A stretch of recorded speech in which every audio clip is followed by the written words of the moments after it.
একজন বয়স্ক মহিলার দুটি বড় পাত্র ছিল, যা তার কাঁধের বাঁকের দুই প্রান্তে ঝোলানো থাকত।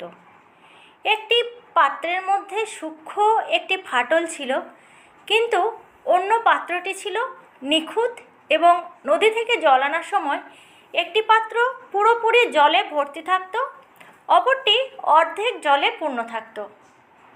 পুরো 2 বছর ধরে এইভাবে ভদ্রমহিলা 1.5 পাত্র জল নিয়ে ঘরে ঢুকতেন। অবশ্যই নিখুঁত পাত্র তার পূর্ণতার জন্য গর্বিত ছিল, কিন্তু বেচারা ফাটা পাত্র নিজের অপূর্ণতার জন্য লজ্জিত ছিল এবং তার মনে দুঃখ ছিল যে পুরো জল কখনোই সে বহন করতে পারে না।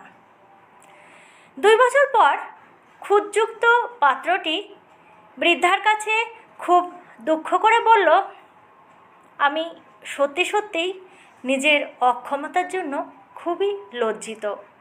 আমার যা করা উচিত ছিল সেটা আমি কখনোই করে উঠতে পারি না। আমার ভেতর একটা ফাটল, যা আমাকে আমার কাজ কিছুতেই করতে দেয় না। বৃদ্ধা মুচকি হেসে বললেন, আচ্ছা, খেয়াল করেছো তোমাকে যে রাস্তা দিয়ে নিয়ে আসা হয় সেই রাস্তার পাশে কত ফুলের গাছের সারি? আমি তোমার ত্রুটি জানি। যে স্থান দিয়ে তোমাকে আনা হয় সেখানে আমি কিছু ফুলের বীজ ছড়িয়ে দিয়েছিলাম। সেখান থেকে গাছ হয়ে ফুল জন্মেছে। পথের পাশের ওই ফুলগুলিকে তুমি নিজের অজান্তে প্রতিদিন যখন আমরা ফিরে যাই তুমি তখন তাদের জল দাও। আমি 2 বছর ধরে ওখান থেকে ফুল তুলে এনে আমার টেবিলে সাজিয়ে রাখি। তুমি অপূর্ণ না হতে চাইলে তাহলে ফুলগুলো ফুটতো না, আর এই ফুলগুলো আমি পেতাম না। এই গল্পের নৈতিক শিক্ষা হলো আমাদের প্রত্যেকের নিজস্ব স্বতন্ত্র কিছু ত্রুটি রয়েছে। এগুলি নিয়ে আমাদের কিন্তু খুব বেশি ভাববার প্রয়োজন নেই। জীবনকে নিজের ছন্দে নিজের মতো করে চলতে দেওয়া উচিত।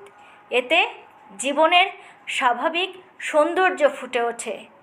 ত্রুটিযুক্ত মানুষের ভিতরেও যে সকল গুণাবলী আছে সেগুলোর সদ্ব্যবহার সৃষ্টিকর্তা ঠিক কোনো না কোনোভাবে সুন্দরভাবে সেগুলো করেন।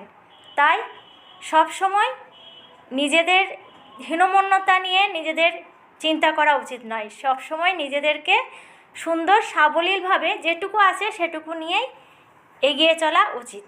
গল্পটি পড়ে খুব ভালো লাগলো, ফেসবুক থেকে পেয়েছি, তাই আপনাদের সঙ্গে পাঠ করে ভাগ করে নিলাম। যদি ভালো লেগে থাকে অবশ্যই আপনারা লাইক, কমেন্ট, শেয়ার করবেন। আর এরকম গল্প যদি আপনাদের থাকে আমার কাছে অবশ্যই পাঠাবেন স্ক্রিপ্ট, আমি পাঠ করে শোনানোর চেষ্টা করব। নমস্কার।